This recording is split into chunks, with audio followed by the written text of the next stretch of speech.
അസ്സലാമു അലൈക്കും വറഹ്മത്തുള്ളാഹി വബറകാതുഹു. അൽഹംദുലില്ലാ, അള്ളാഹുവിൻ്റെ അപാരമായ അനുഗ്രഹം കൊണ്ട് നമുക്ക് ഒരിക്കൽ കൂടി പരിശുദ്ധ റബീഉ വസന്ത മാസത്തിൽ ജീവിക്കാൻ ഭാഗ്യം ലഭിച്ചു. അൽഹംദുലില്ലാഹി അലാ കുല്ലി ഹാൽ.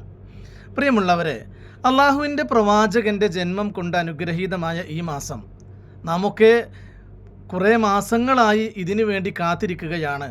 മുഹറം തുടങ്ങുന്നത് മുതൽ അതിനുശേഷം സഫറിലൂടെ ഒരു സഫർ നടത്തി നാം റബീഉൽ അവ്വലിൽ എത്തി നിൽക്കുമ്പോൾ ഈ മാസത്തിൽ ഒരു വിശ്വാസിയുടെ ആഹ്ലാദത്തിൻ്റെ പ്രധാനപ്പെട്ട കാരണം എന്തെന്ന് ചോദിച്ചാൽ അത് അള്ളാഹുവിൻ്റെ പ്രവാചകൻ്റെ ജന്മം തന്നെയാണ്. ഞാൻ ഈ വിഷയവുമായി ബന്ധപ്പെട്ട് ഒരു വിമർശനത്തിനോ അല്ലെങ്കിൽ ഇതുമായി ബന്ധപ്പെട്ട് വിമർശിക്കുന്നവരെ പോസ്റ്റ്മോർട്ടം ചെയ്യാനോ ഒന്നും ഈ വേദി ഉപയോഗിക്കുന്നില്ല.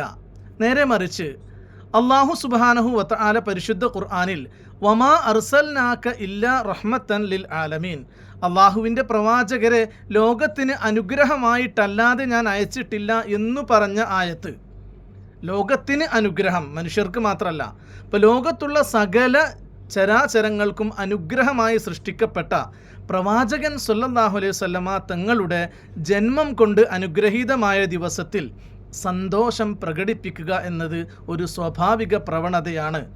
അത് നിർബന്ധമാണെന്ന് ആരും പറഞ്ഞില്ല. ആവശ്യമുള്ളവർക്ക് ചെയ്യാം, അല്ലാത്തവർക്ക് മാറി നിൽക്കാം.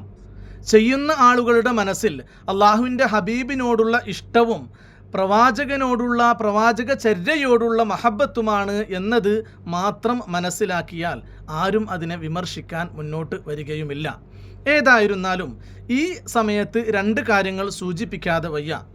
നാം എല്ലാവരും പരിശുദ്ധമായിരിക്കുന്ന ഈ മാസത്തിൽ നബിദിന പ്രോഗ്രാമുകൾക്കും മൗലിദുകൾക്കും മറ്റു സദസ്സുകൾക്കുമൊക്കെ ഭാഗവാക്കാകുമെങ്കിലും അതിൽ പല ആളുകളും നമസ്കാര വിഷയത്തിലും അതുപോലെ തന്നെ പ്രത്യേകിച്ച് സ്വലാത്തിൻ്റെ വിഷയത്തിലുമൊക്കെ വളരെയധികം പിന്നിലാണ്. അള്ളാഹുവിൻ്റെ ഹബീബ് തങ്ങൾ സ്വല്ലല്ലാഹു അലൈഹി വസല്ലമ തങ്ങളോടുള്ള മഹബത്തിൻ്റെ ഏറ്റവും പ്രധാനപ്പെട്ട പാത എന്ന് പറയുന്നത് സ്വലാത്താണ്. സ്വലാത്തിലൂടെയാണ് നാം പ്രവാചകനിലേക്ക് എത്തുന്നത്. സ്വലാത്താണ് മദീനയിലേക്കുള്ള പാത. അപ്പം നാം സ്വലാത്തിനെ അധികരിപ്പിക്കുക.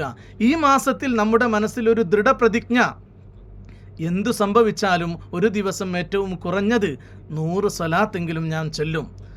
മഹാനായ നബി കരീം സല്ലല്ലാഹു അലൈഹി വസല്ലമ തങ്ങൾ ഒരു ഹദീസിൽ പറയുന്നുണ്ട്, ഒരാൾ രാവിലെയും വൈകുന്നേരവും 100 വീതം സ്വലാത്ത് ചൊല്ലിയാൽ, മറ്റൊരു ഹദീസിൽ 10 വീതം എന്നുകൂടെ ഉണ്ട്, 10 സ്വലാത്ത് അങ്ങനെ ചൊല്ലിക്കഴിഞ്ഞാൽ വജബത്ത് ലഹു ഷഫാഅത്തി, എൻ്റെ ഷഫാഅത്ത് അവന് നിർബന്ധമാണ്. ഇപ്പോൾ റസൂലിൻ്റെ ഷഫാഅത്ത് മഹ്ശറിൽ ലഭിക്കാനൊക്കെ ഉതകുന്ന സ്വലാത്ത്, ആ സ്വലാത്തിനെ മുറുകെ പിടിക്കലാണ്. ഈ മൗലിദിൻ്റെ ബെയ്ത്തുകളിലും അതിന് ജവാബ് ചൊല്ലുന്നതിലുമൊക്കെ അസ്വലാത്തു അലൻ നബി വസ്സലാത്ത്, അതൊക്കെ എന്താണ്? അള്ളാഹുവിൻ്റെ ഹബീബിൻ്റെ മേൽ സലാത്തും സലാമുമാണ്. ഇപ്പോൾ സ്വലാത്തിനെ അധികരിപ്പിക്കലാണ് ഈ മാസത്തിൽ കൂടുതലായി വേണ്ടത്. അതുപോലെ അതിനേക്കാൾ ഉപരിയായി നമ്മുടെ ജീവിതത്തിൽ അള്ളാഹുവിൻ്റെ ഹബീബ് തങ്ങൾ സ്വല്ലല്ലാഹു അലൈഹി വസല്ലം കാണിച്ചു തന്ന പാതയിലൂടെ സഞ്ചരിക്കാൻ സാധിക്കണം. പ്രവാചകൻ കാണിച്ച പാതയിൽ നിന്നും തെറ്റി സഞ്ചരിച്ചുകൊണ്ട് തോന്നിയതുപോലെ നടന്ന് എനിക്ക് പ്രവാചകനോട് ഭയങ്കര ഇഷ്ടമാണ് എന്നും പറഞ്ഞ് നബിദിന പരിപാടികളിലും മറ്റു കാര്യങ്ങളിലുമൊക്കെ വല്ലാതെ സജീവമായി പങ്കെടുക്കുന്ന ആളുകൾ സ്വന്തം മനസാക്ഷിയോടുകൂടി ചോദിക്കണം, യഥാർത്ഥത്തിൽ ഞാനിതൊക്കെ ചെയ്യുന്നത് പ്രവാചക സ്നേഹം കൊണ്ടാണോ, അതല്ല ഒരു ആളാവാനുള്ള ചിന്ത കൊണ്ടാണോ? അങ്ങനെയാണെങ്കിൽ അതിൽ നമുക്ക് കൂലി നൽകപ്പെടുകയില്ല. ശ്രദ്ധിക്കണം, വിമർശനമല്ല, സൂചനയാണ്. നമ്മുടെ മുത്ത് ഹബീബ് സല്ലല്ലാഹു അലൈഹി വസല്ലമ തങ്ങൾ പറഞ്ഞിട്ടുള്ളത്, ആരെങ്കിലും ഒരാൾ കാലം ദുഷിച്ച സമയത്ത് എൻ്റെ മാർഗം സ്വീകരിച്ചു കഴിഞ്ഞാൽ, ഞാൻ പഠിപ്പിച്ചു തന്ന പാതയിലൂടെ സഞ്ചരിച്ചാൽ ഫലഹു അജ്റു മിഅത്തി ഷഹീദ്, അവന് 100 രക്തസാക്ഷികളുടെ പുണ്യ. ഇന്നത്തെ കാലം അതാണ്. ഈ കാലത്ത് പ്രവാചകൻ കാണിച്ചു തന്ന പാതയിലൂടെ സഞ്ചരിക്കാൻ പ്രയാസമാണ്. കാരണം ലോകത്തിൻ്റെ മുഴുവൻ ഭാഗത്തു നിന്നും ഇസ്ലാമിനെതിരായ ആക്രമണങ്ങൾ, സോഷ്യൽ മീഡിയകളിലൂടെ ജനങ്ങളെ ആകർഷിക്കുന്ന അനിസ്ലാമികമായ പലവിധ പ്രോഗ്രാമുകൾ, ഇതെല്ലാം വേണ്ട എന്ന് വെക്കാൻ, നല്ല വഴിയിലൂടെ മാത്രം സഞ്ചരിക്കാൻ, ഇഷ്ടം പോലെ അനാവശ്യ കാര്യങ്ങൾ കാണാനും കേൾക്കാനും ചെയ്യാനും അവസരമുണ്ടാകുമ്പോൾ അള്ളാഹുവിനെ ഭയന്നുകൊണ്ട് അതിൽ നിന്നും മാറി നിൽക്കാൻ കഴിയണമെങ്കിൽ യഥാർത്ഥ വിശ്വാസം നമ്മുടെ ഹൃദയത്തിൽ വേണം.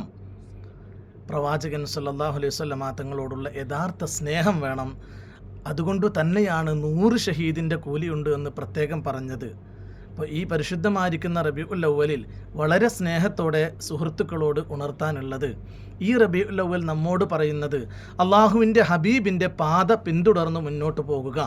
അള്ളാഹുവിൻ്റെ ഹബീബ് കൽപ്പിച്ച കാര്യങ്ങൾ ചെയ്തുകൊണ്ടും വിരോധിച്ച കാര്യങ്ങൾ ഒഴിവാക്കിക്കൊണ്ടും നല്ല രൂപത്തിൽ ഹബീബിനെ സ്നേഹിച്ചുകൊണ്ട് സ്വലാത്തുകൾ അധികരിപ്പിച്ചുകൊണ്ട് മൗലിദിൻ്റെ സദസ്സുകളിൽ, നബീദിന പ്രോഗ്രാമുകളിൽ, മറ്റെല്ലാ കാര്യങ്ങളിലും ആത്മാർത്ഥമായി പ്രവാചക സ്നേഹം പ്രകടിപ്പിക്കുക എന്ന നിയത്തോടു കൂടി പങ്കെടുത്തുകൊണ്ട് മുന്നോട്ട് പോകാൻ ഞാനും നിങ്ങളും ശ്രമിക്കണേ എന്ന് സ്നേഹത്തോടെ ഉണർത്തിക്കൊണ്ട് വ ആഖിറു ദഅവാന അനിൽ ഹംദുലില്ലാഹി റബ്ബിൽ ആലമീൻ.